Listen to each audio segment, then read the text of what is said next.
Assalamu alaikum everyone. Welcome back to the next fifth chapter of Mr. Chips. You have completed four chapters along with exercise, question, antonyms, synonyms, everything about the chapters, and you know each and every detail. So welcome to this week. I hope you all are well, you all are safe, you are coping with this pandemic that is hopefully about to end. And soon you will start your regular classes in college. You can meet and reconnect with your friends like Chips. He reconnected with someone of his dream, a dream girl of Mr. Chips. Yes. And the last chapter we ended it on his marriage to Catherine. Now we will read where Catherine had been nowadays. I mean, why Mr. Chips is alone. So I know you have a lot of questions to ask. So without wasting time, of course, let's do start reading the text. When Mr. Chips, dreaming through the hours at Mrs. Wickett's, recollected those days, he used to look down at his feet and wonder which one of it was that had performed so signal as service. You see, here I would definitely want to use a term, a proverb, that blessing in disguise. I mean, it is something that something bad happened to you and you get benefits even from that thing.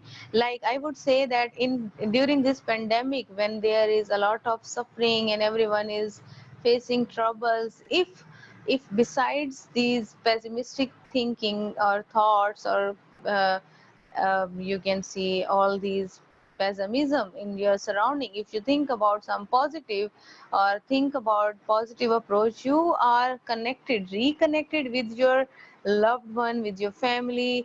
You learn modern technology, use of language better. I mean, of course you are practicing it, use of online tool, virtual tool, so you learned a lot, I guess.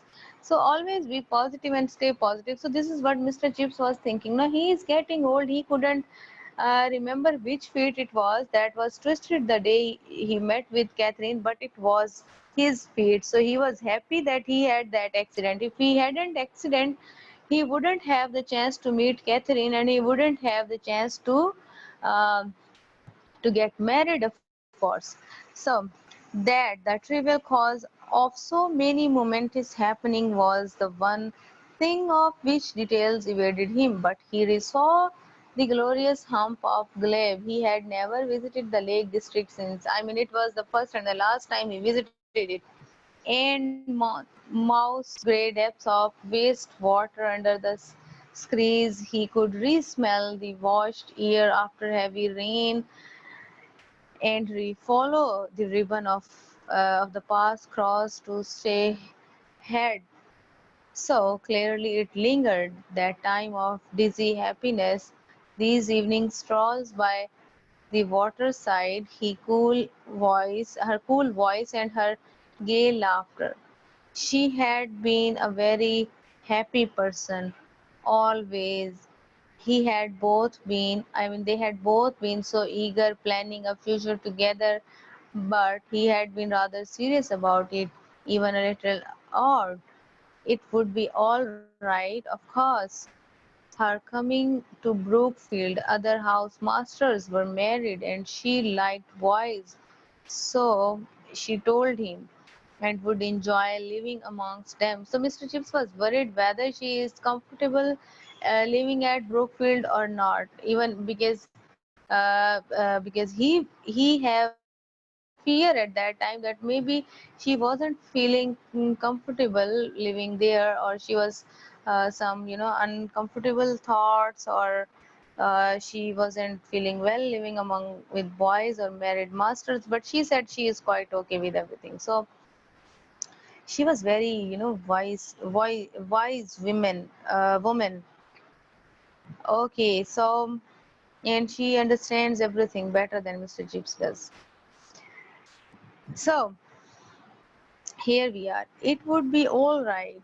Of course, her coming to Brookfield, other housemaster were married and she liked boys, she told him, and would enjoy living amongst them. Oh, Chips, I am so glad you are what you are.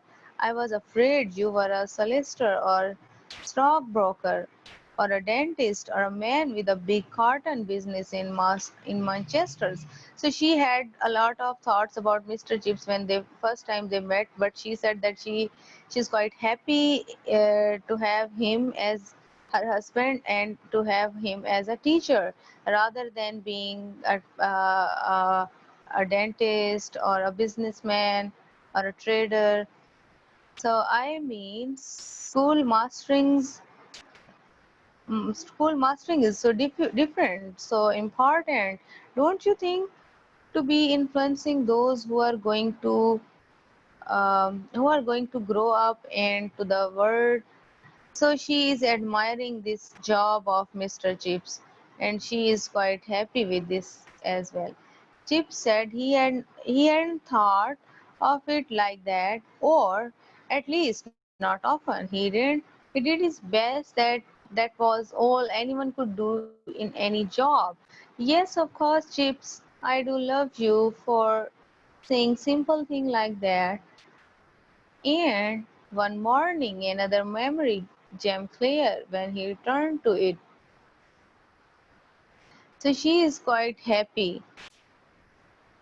He had, for some reason, been afflicted with the acute desire to appreciate himself and all his attainments. He had told her of his only mediocre degree,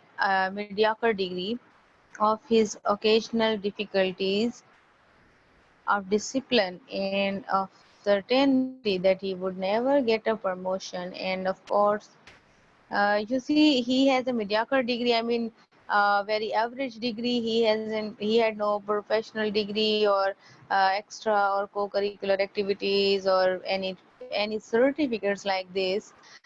So he believed that he couldn't give him much, give her much, and he was always in this, tension that he should have actually made all her desires true, and he was trying, but he felt he was in complex. You see, he believed that he couldn't give her what she deserved,